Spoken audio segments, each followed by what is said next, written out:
উপমহাদেশের মানুষদের রঙিন আর আনন্দময় শৈশবের সাথে আসছে পৃষ্ঠে জড়িয়ে আছে টেপ টেনিস ক্রিকেট। অলিগলি, বাসাবাড়ির ছাদ, বাসার সামনে সামান্য একটু খালি জায়গা, পাড়ার ছোট মাঠে সবই হয়ে উঠত এক একটি স্টেডিয়াম। উত্তেজনা উন্মাদনায় ঠাসা এসব খেলার মাঠ যেন এক একটি নাট্যমঞ্চ।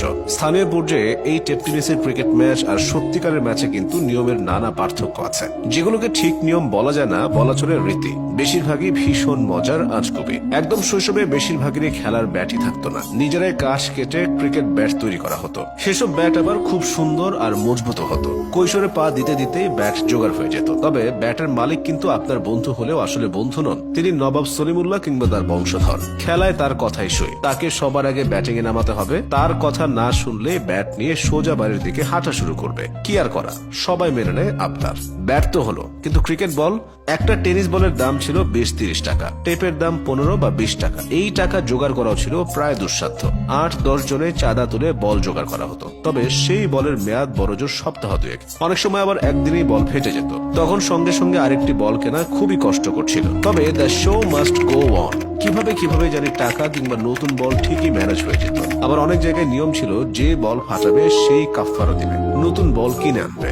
আন্তর্জাতিক ক্রিকেট ম্যাচে পিচ, আবহাওয়া আর দলের শক্তির বিবেচনায় কোন দল আগে ব্যাটিংও নিতে পারে, আবার আগে বোলিংও নিতে পারে। কিন্তু টেপ টেনিসের ক্রিকেটে টস জেতা মানেই অবধারিতভাবেই ব্যাটিং। আসলে স্থানীয় পর্যায়ে ক্রিকেটের সবার আগ্রহ মূলত ব্যাটিং এ। সিনিয়ররা ব্যাট করবে আগে। ব্যাটিং দক্ষতা থাকুক বা না থাকুক তা কোনো বিষয় নয়। সিনিয়রদের আগে ছোটদের নামার জো নেই। ফিল্ডিং সাজানোর ক্ষেত্রেও আছে অদ্ভুত সব নিয়ম, যেমন পিচ সোজা বোলার বা উইকেট কিপার বরাবর দাঁড়ানো নিষেধ।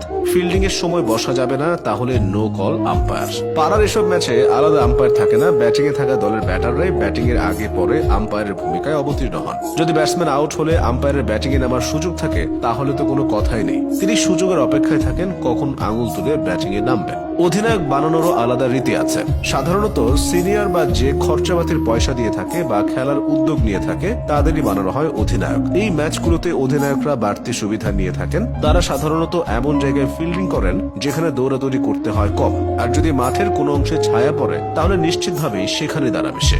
আউটেরও আলাদা হিসাব নিকাশ আছে এসব ম্যাচে। উড়ে পুকুরে পড়লে আউট, পাশের বাড়ির কাজ ভাঙলে আউট তো অবশ্যই, বিচার যেত বাবার কাছেও। বদ্ধ জায়গায় উড়ে গিয়ে দেয়াল পার হলে আউট, কিংবা উড়ে পাশের বাড়িতে লাগলো ব্যাটার আউট। এমন আরো হিসাব নিকাশ আছে যা ক্রিকেটের কর্তা ব্যক্তিরা জানতে পারলে মূর্ছাও যেতে পারেন। ক্রিকেট খেলায় প্রথম বলে আউট অতি সাধারণ ঘটনা, কিন্তু পাড়ার ক্রিকেটে প্রথম বলে আউট হলে সেটা হয় টেস্ট বল। এ নিয়ে কিছুক্ষণ বচসাও হয়, এরপর আবার শুরু হয় খেলা। প্রতিটি দলে কয়েকজন থাকে দুধপাত, যারা বয়সে খুব ছোট, বড়দের সঙ্গে খেলার সুযোগ পেলেই পড়তে যায়। এই জুনিয়ররা কেবল ফিল্ডিং এরই সুযোগ পায়, সবসময় ব্যাটিং এর সুযোগ তাদের মেলে না, আর নামলেও নামানো হয় লোয়ার অর্ডারে। স্বজনপ্রীতি এসব খেলায় নিয়মিত ঘটনা। চুরি চোট্টামি পাড়ার ক্রিকেটের অবিচ্ছেদ্য অংশ। এসবের জন্য খেলা যেমন ভন্ডুল হয়, ঠিক তেমনি এসব ছাড়া আবার জমেও না। প্রথম ম্যাচে টস হলেও পরের ম্যাচে আর টস হয় না। দুই দলের খেলায় যারা জেতে, পরের ম্যাচে পুরস্কার হিসেবে তারাই আগে ব্যাট করতে নামে। খেলার মাঝে যদি মাগরিবের আজান দিয়ে দেয়, তাহলে আগে ব্যাট করার দলের হাসি কে দেখে, কারণ আজান মানে খেলা শেষ।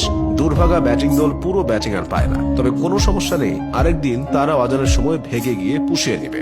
বাজি ধরার বিষয়টিও প্রচলিত ছিল। হেরে যাওয়া দল বিজয়ী দলের সবাইকে 1 বোতল কোল্ড ড্রিঙ্কস খাওয়াতে হবে। এই কোমল পানীয়র বাজি খেলায় যোগ করত খেলায় আলাদা উত্তেজনা। টেপ টেনিস ক্রিকেটের আরেকটি অনন্য বিষয় ছিল অনুকরণ করা। বোলিং বা ব্যাটিং এর সময় নিজের প্রিয় তারকার ব্যাটিং বোলিং স্টাইল অনুকরণ করা ছিল কমন বিষয়। উইকেট পাওয়ার পর পছন্দের ক্রিকেটারকে অনুকরণ করত অনেকে। ক্রিকেট বলকে বলা হতো কাঠের বল। সেই বলে খেলার হ্যাপা অনেক।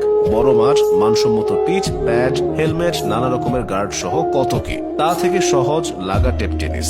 সেজন্যই পাড়ার ক্রিকেটে টেনিস বলের উপর স্কচ টেপ মুড়িয়ে ভারী করা হয়। বেড়ে যায় বলের গতি, কমে যায় বল ফাটার সমস্যা, আবার দেখতেও লাগে সত্যিকারের ক্রিকেট বলের মতো। উপমহাদেশের ক্রিকেট পাগল মানুষরা গ্রামে গঞ্জে, পাড়া মহল্লা আর অলিতে গলিতে এভাবেই যুগের পর যুগ নিজেদের ক্রিকেট উন্মাদনাকে মাঠে রূপ দিয়ে আসছে। টেপ টেনিস খেলার সেই মুহূর্তগুলো ছিল সহজ, সরল কিন্তু জাদুকরী। এই ক্রিকেট খেলেই নতুন বন্ধু বানানো, নতুন করে স্বপ্ন দেখা এবং নিজেদের মধ্যে শিশু সুলভ আচরণ উপভোগ করার মতো বিষয়গুলো শিখেছি আমরা। আর এভাবেই প্রজন্মের পর প্রজন্ম বয়ে চলবে টেপ টেনিস ক্রিকেটের স্পিরিট।